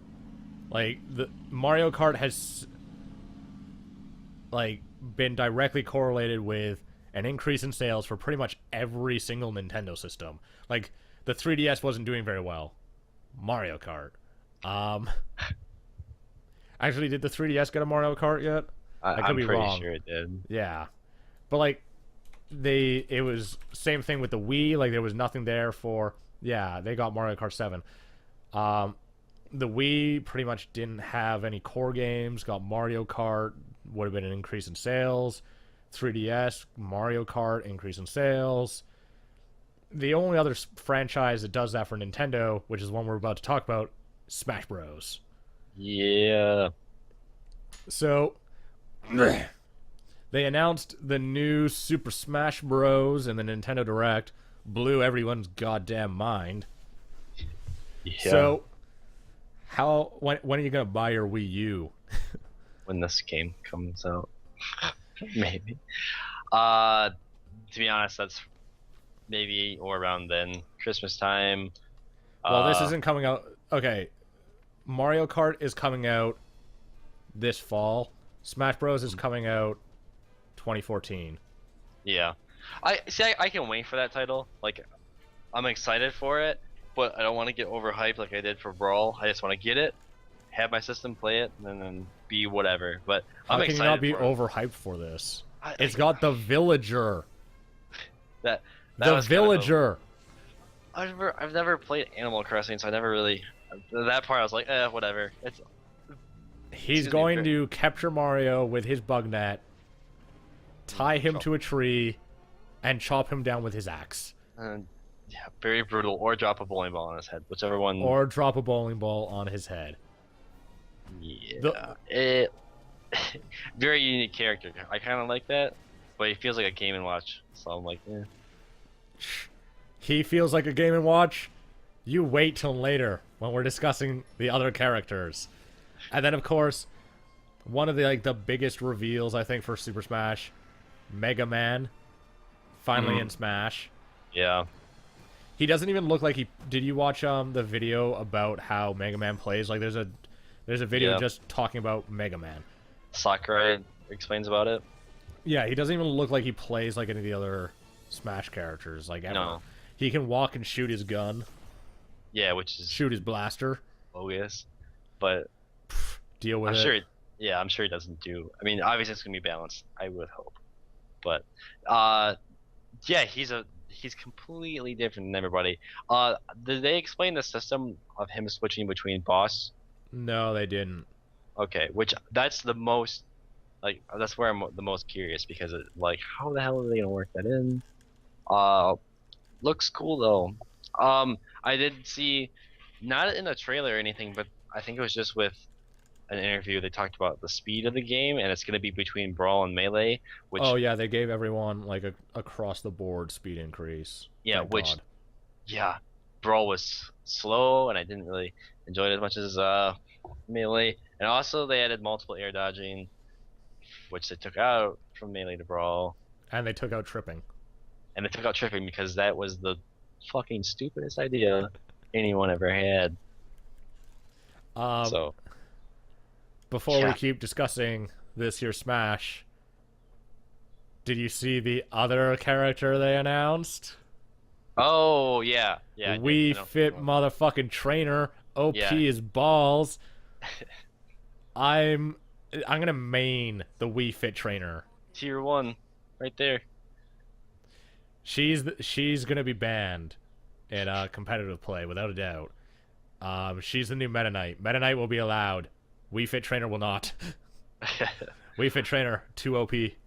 Yeah, I like that they're doing stuff like that though. That's what that needs. Like, I mean, that's kind of a goofy She is the character, Game but and Watch yeah. of this like Smash. Yo. But I love all of her moves. I love her Smash. It's just a bunch of yoga poses. Hmm. Yeah, coming out of like, yeah, it looks awesome. They announced like some updates about like characters, like really subtle differences. Like Samus is now the other M Samus rather than the NES Samus. Yeah. Like okay, cool. Like just like visual updates, which I couldn't even tell unless you pointed them out to me. So I just want to know more about that game. That's all, and we had to wait for it. But apparently they're gonna be updating that site frequently, which I would expect. Yeah, well, there's at least 6 more characters that are going to be added. If you look at the site, there's spots for 6 more characters in the bottom roster. Do you think that's gonna be like all the characters they have in the game? I don't know. I would hope not, because I enjoy like the selection Brawl had, but I would enjoy a selection that isn't repetitive like Brawl or Melee. Well, Because if they add 6 more characters, that's 18. They've already announced 12. wait, what? There's Okay, 12 announced characters. You have Villager, Mario, Donkey Kong, Link, Mega Man, Wii Fit Trainer, Samus, Kirby, Fox, Pikachu, Bowser, and Pit. hmm. And then if you add 6 more onto that, you have 18. That's a pretty good selection. Plus, Yeah, with the push to online on this new system, they could update and add more characters to the roster later. true. I wouldn't expect they would do that. Oh, But well, I would expect they do that because they only ever release one Smash per generation, and 18 characters for 10 years is going to be kind of shitty. hmm. Plus, we'll need new levels. Maybe they'll release the handheld levels on the Wii U, vice versa. Yeah, depending on how intense the levels are in the Wii U. What, you don't want to play on the Nintendogs level? No, no, not that looks so fucking terrible. It was like a little triangle hut and then open space, and then Ten Dog is going Yeah, nuts. whatever. Fuck you. I'm all about Nintendogs. I've never even played it. fucking, fucking dogs. Get a real dog.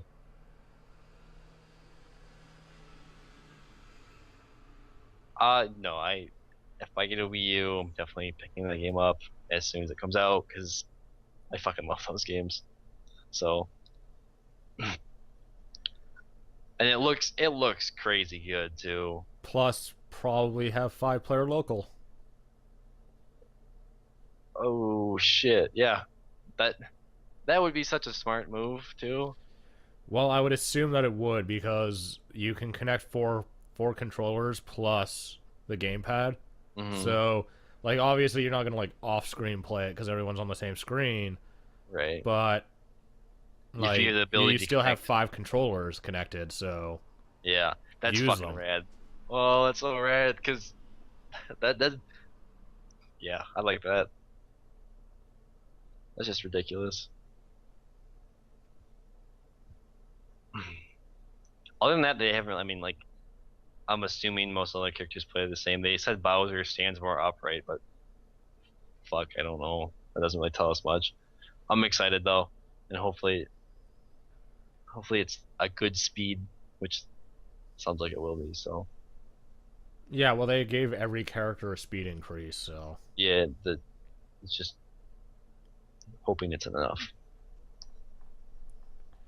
um, what else did Nintendo do? I don't. First thing, can't show any more trailers. XSplit won't let me load in more trailers, so that's the first thing to note, everyone. Because I don't have like the in-house beta version that fancy people on that are like incredibly internet famous get. I got the public release version, which means I can't edit scenes well on other scenes. So I have to have everything set up before we do the podcast. But Bayonetta 2, they showed off that with a gameplay Yeah, and you could play it. Oh, really? Yeah, it was demo, like it was playable at E3 and at Best Buy. Did you see any of that? Because that's looking retardedly good. I saw just the trailer for it. I didn't see any of the gameplay. The trailer looked neat. She has shorter hair. I know people were like freaking out about that, but Well, whatever. yeah, Girls with short hair are hot. fucking Miley Cyrus. Oh, well, not her. Um, dude, that you made a general statement, and I There's it. whatever. There, okay, Whatever. no. Cutting the top of your hair short, shaving the sides of your head, and getting some terrible tattoos and dressing like you're homeless is not all right. It's not all right. Do what you want. Her and Justin Bieber need to get their shit together. Come on, pop stars. And act classy. Those two have some terrible tattoos. I don't even like that I know that. Not one to hate on tattoos, but yep. Oh, I'll hate on terrible tattoos. Anywho, yeah, Bayonetta. Bayonetta, though, Excited looks for it. so good. I saw... Obviously, like, I didn't get to read this. No one said this. But I saw a video of someone playing it, and it definitely looked like it was 60 FPS. Like an actual real solid 60 FPS. That's good. Yeah, so I'm all about that game. One of the reasons I bought my Wii U was to play Monster Hunter Bayonetta. So there we go. So yeah, the latter half coming soon. Yep. Coming 2014. Plus, it just looks ridiculous. I mean, Bayonetta was like was the best spectacle fighter of the last generation, so I'm excited to play it. Gameplay does look pretty sick. Yeah, it looks crazy. Crazy general. Yeah. Gee, there's not really any other games really worth talking about that were on the Wii U Yeah. that they showed. One thing worth talking about is how many. They briefly showed this in the Nintendo Direct, but then they had at E3 they had a section of their like setup that was just indie games. They have 19 indie games coming out in like the next few months for that system. Really? Yeah, Wow. 19 indie games.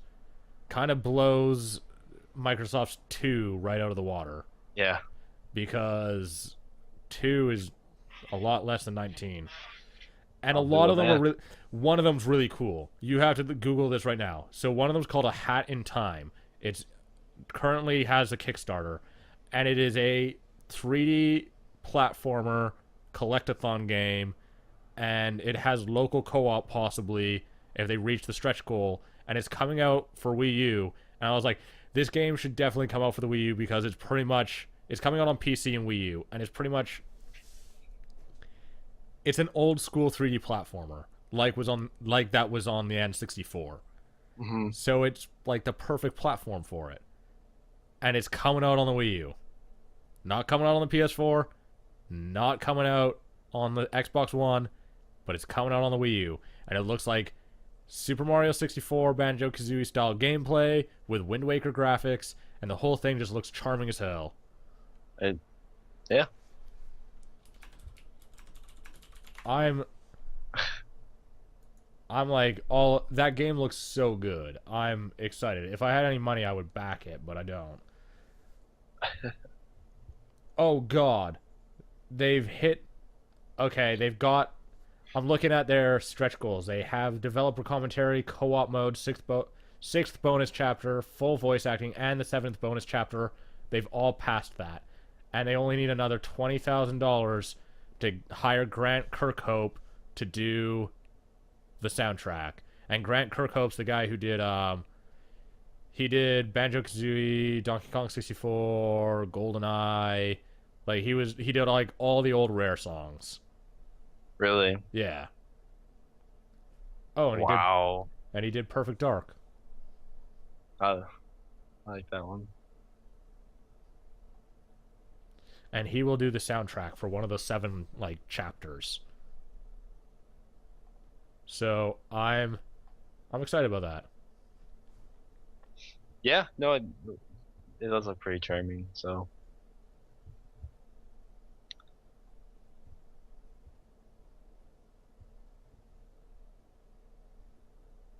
Cool. Besides that, they had like there was one called like Scram Kitty and his buddy on wheels, which actually looked really good. Which is coming in like the near future. They had a game called Mutant Alien Muds. I think that's what it was called, which is actually out already on the Wii U. Like 19 indie games, especially the like of the caliber of these games, because I actually bothered to look at all of them, is like a really good addition to the library. It really helps bolster it up before we get like Smash, Mario Kart, Wind Waker, and all that other stuff. Helps tide you over. Yeah. Plus, I mean, I know I'm a variety gamer. I don't play one game. Like, I beat all the games that I play, but I don't just play one game. I don't just play League of Legends every day because League of Legends sucks. But like, I don't play Dota 2 every day and that's it. I don't play just Counter-Strike every day and that's it. I play like I haven't played Counter-Strike in forever because I play a bunch of different games. I'm always changing games. Yeah. I mean, like last night I played Galaxy for the first time in a while. And then tonight I'm probably going to play Eodor, Masters of the Broken Masters of the Broken Realm. And then I don't know, maybe play Donkey Kong Country Returns because I'm totally into that right now. I want to play that again.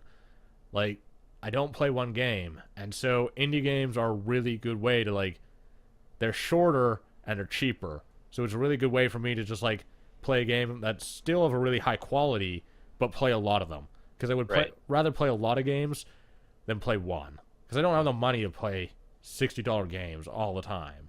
Right. So, which is why when I buy a $60 game and it turns out badly, I'm unbelievably disappointed. Yeah. I mean, and you should be too, because I think it's just become the norm of paying $60, expecting a AAA title to be decent, and just accepting it. So. Let's move on to kind of like the last topic. Let's wrap it up with kind of a comparison between the 3 big shows. So Microsoft, Sony, and Nintendo. It'll also give us some time to possibly recap what we said during the Sony stuff and amend that. Try to. So, I don't know, I don't know if we're both in the same camp on this, but pretty much like, do we both pretty much agree there's no reason to buy an Xbox One or a PS4? Yeah, no, I at least at this stage. Game wise, no. System wise, no, because as like a person knowledgeable of hardware, it's kind of hard to justify it. Like we were talking about, rather buy graphics cards or computer components rather than spend the money on those. Well, like at this stage, I have a gaming PC. My GPUs are they're several years old now. I think they're about 4 years old.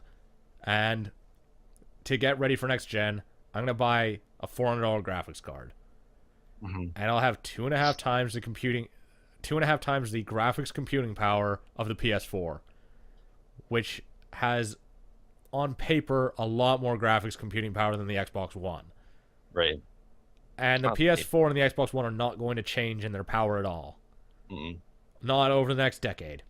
They're locked in. And that's it. There's nothing happening there. They don't evolve. Sadly. So I mean, I buy my $400 graphics card and I'm good to go for 7 to 8 years. Yep. So let's do this. I don't have to buy a new system. I can buy a graphics card, keep all of my old games. They'll still be playable because I'll just change my graphics card, and I'll be good to go. There's no reason for me to buy a PS4 or an Xbox One at this point, because the only reason ever to buy a console is exclusives. Right. And at least for the year 24, or at least for the year 2013, and what's looking like the year 2014 as well, there's no exclusives. At least there's not enough. Not enough. Not enough to actually make up your mind. And I think that in terms of winning, or like winning a war of consoles, it's also in preference of what you enjoy too. Like we said earlier, you're not gonna switch over and play Killzone because the Killzone trailer was good when they also announced Halo 5, 4, 5. Halo 5. 5, yeah. Basically, like the $100 less that you're gonna pay for the PS4 is, and like the always online, or not the always online requirement, but the 24-hour check-in requirement, and then the public third-party choice to whether or not they want to put a used games fee in, which they can still do on the PS4. That $100, like, so basically the $100 is not enough to like sway people over to playing the other set of exclusives, where it's all sequels and they never played any of them before. So, like, you're not going to convince a bunch of people who played Halo to play Killzone. Yeah. So they're still going to buy the Xbox One.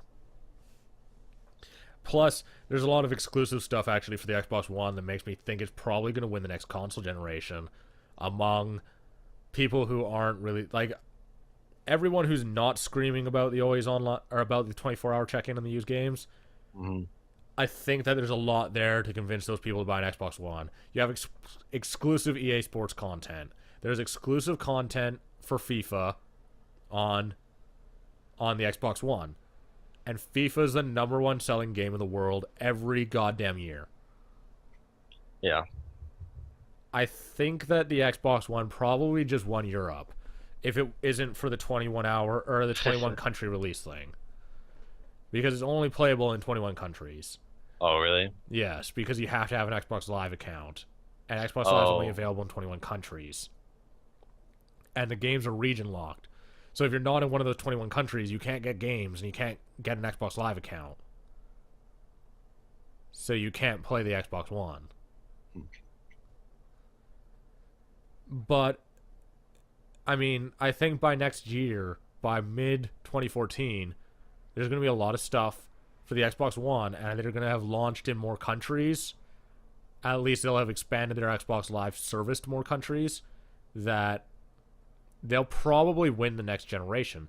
Plus, there's enough there probably to incentivize publishers and developers to publish and develop for the Xbox One and not for the PS4, specifically in relation to the DRM, because it's not something you can get past.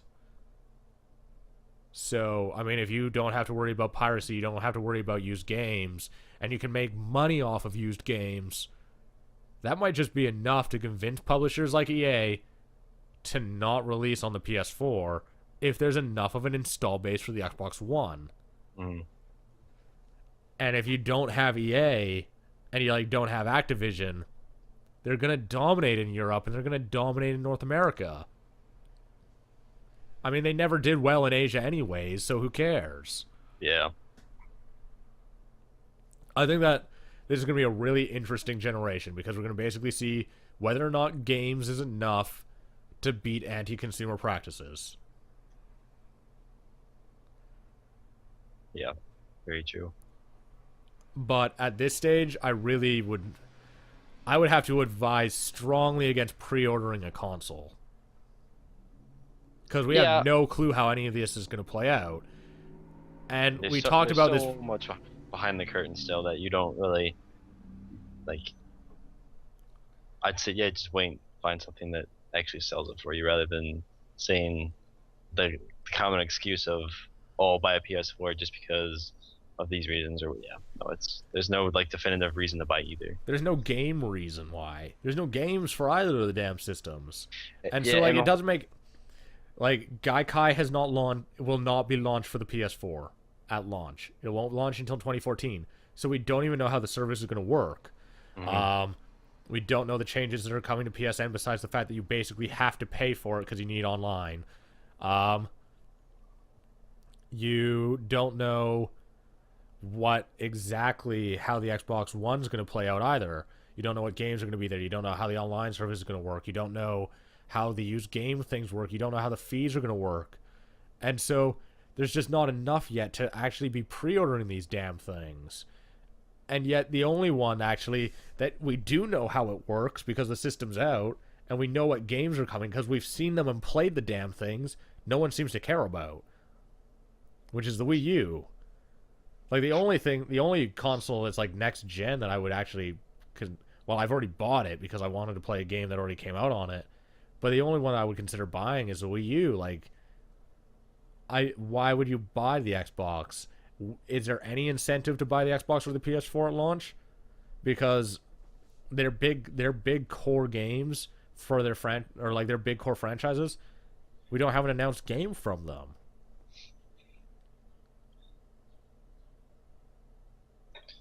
No, I agree, and the whole the Nintendo Direct that we went over just solidifies that I want to buy a Wii U rather than buy those other three consoles or the other two consoles because it's games, and I was told almost partly, in fact, because of the media performance, it can like control your TV and the nice feature it has, and not having to pay online, which is a very big issue for me. But um, seeing more of the games was really nice, just because that's what I want a console for too. Because I'm not buying a console just to be able to watch Netflix online or just to be able to do the features it has, but I want to play games on it. That's why it's a console. So it was nice to finally see someone catering to people that want to see games.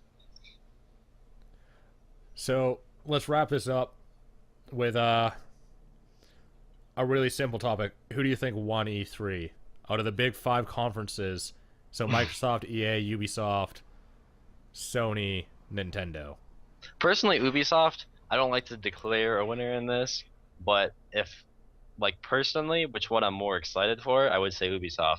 I guess of everything that was released and announced, Ubisoft had games that are more geared towards me. Nintendo They had also more blew me core away. games.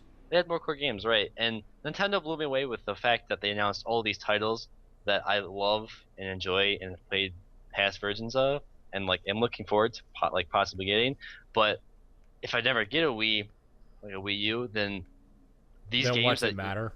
yeah, then what's that matter, right? But at the same time, like even to say if I had a Wii U, I mean I'd be pumped to get them, but the games that Ubisoft announced weren't they were new IPs, so it's just kind of like wow, that's like they're taking bigger steps. I feel like, and Nintendo usually doesn't. I mean, like they're very innovative, but in like in that sense, but game wise, it's usually pretty similar. So, like Smash is gonna play like Smash. Like I expected that kind of game, but I want a new experience, and that's why I'm excited for the games that Ubisoft did announce. And I mean, not Assassin's Creed, but like we know what I'm talking about, and The the Crew and possibility. the Division, pretty Yeah, much. basically.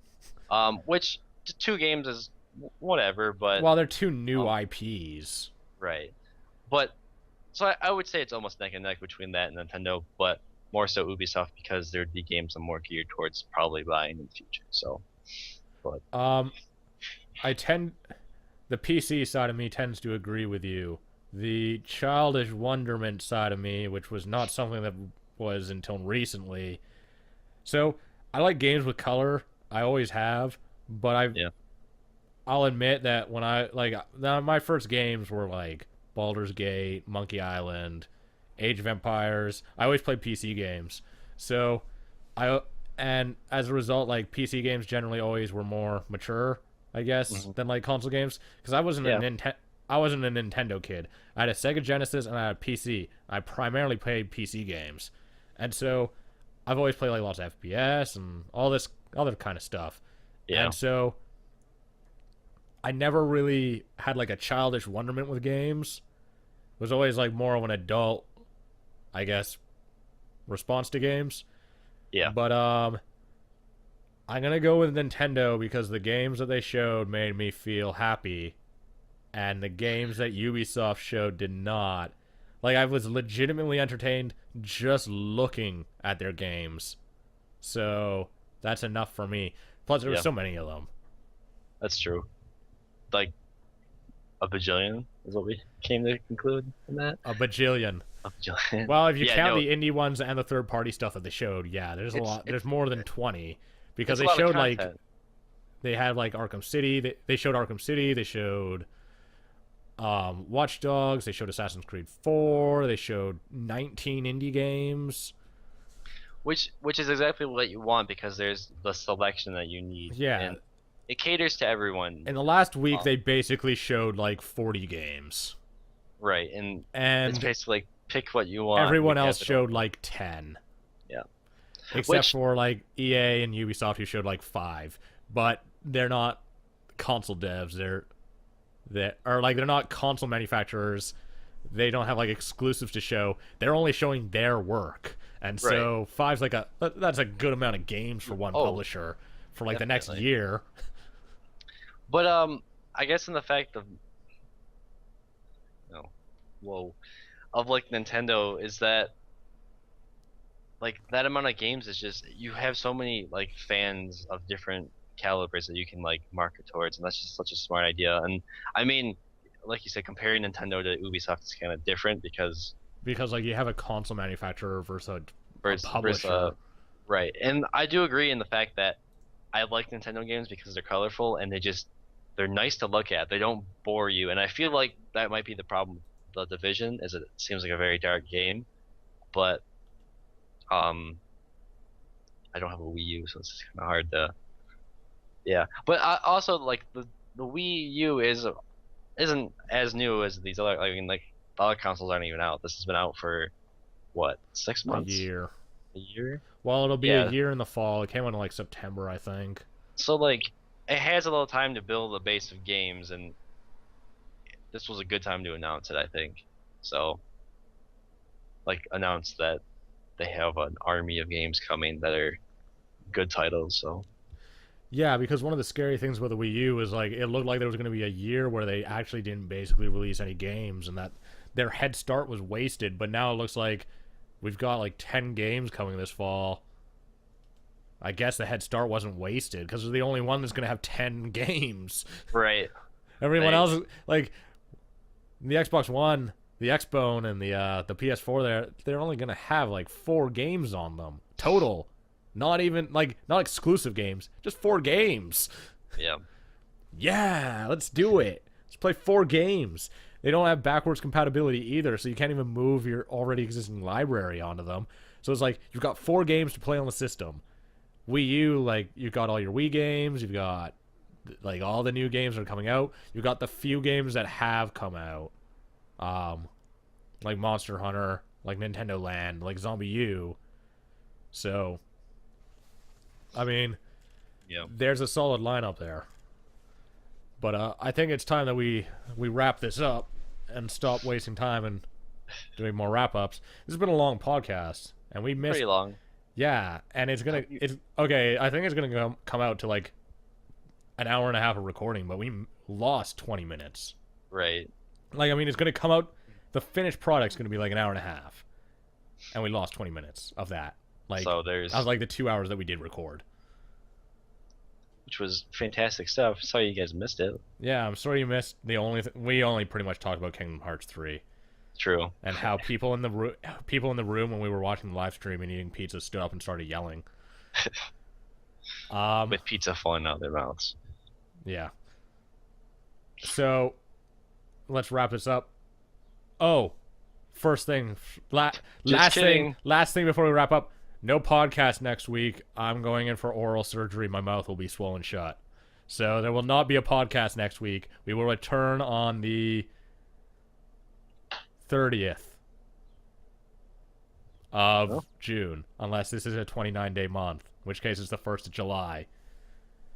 which won't be when we return because that's Canada Day. So we'll see you soon. No, the 30th is a day. This is a 30-day month. So we will be returning Sunday the 30th of June, the day before Canada Day, a day where I get to, if I can scrounge up $30, go downtown and drink. It's like our 4th of July. Oh. But earlier. Yeah, but way before it. But the 1st of July. So, I've been your host, Ryan. With me, as always, has been Tyler. He's that way. And then we will see you next time on the Dapper Gaming Podcast. Thank you, and good night.